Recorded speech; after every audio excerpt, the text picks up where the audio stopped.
guess, I had this experience where I was on an airplane and I overheard a conversation.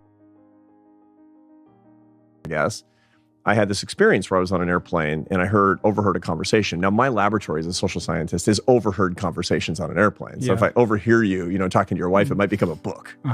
Right, as this did. Yeah, exactly right. Careful. And check your seats before you... Make sure you're not sitting behind Arthur Brooks. Fortunately, I'm getting, my hearing is not as great as it used to be. But anyway, so the guy behind me, I could tell he was an elderly gentleman, and he was talking to somebody I assumed to be his wife, who sounded like an elderly lady. And he was, as near as I could tell, explaining to her that he might as well be dead. And his wife was trying to console this obviously disconsolate man, saying, it's not true, you'd be better off if you were dead.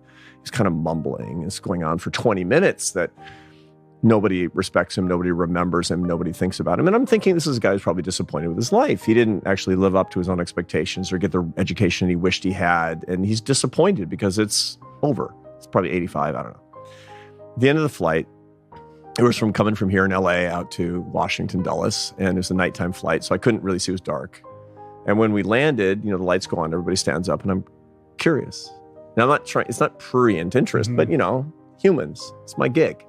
So I just flip around to see, and it's one of the most famous men in the world. This is somebody who's done 10 times as much with his life as I ever will or hope to. He's rich, he's famous, he's a hero. He's somebody who's not controversial. He's not a senator. He's not an entertainer.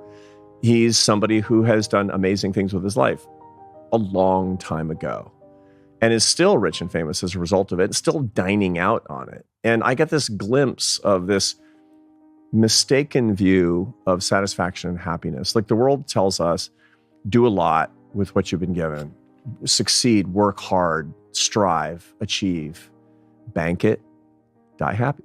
That's what the world tells you to do. That's what the world says, that's the secret to your happiness is money, power, pleasure, fame on the basis of your achievements.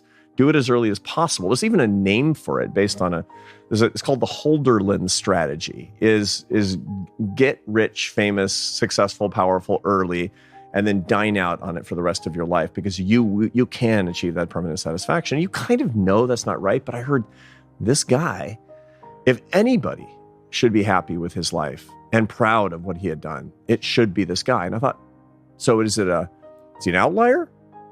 Or is the whole model wrong?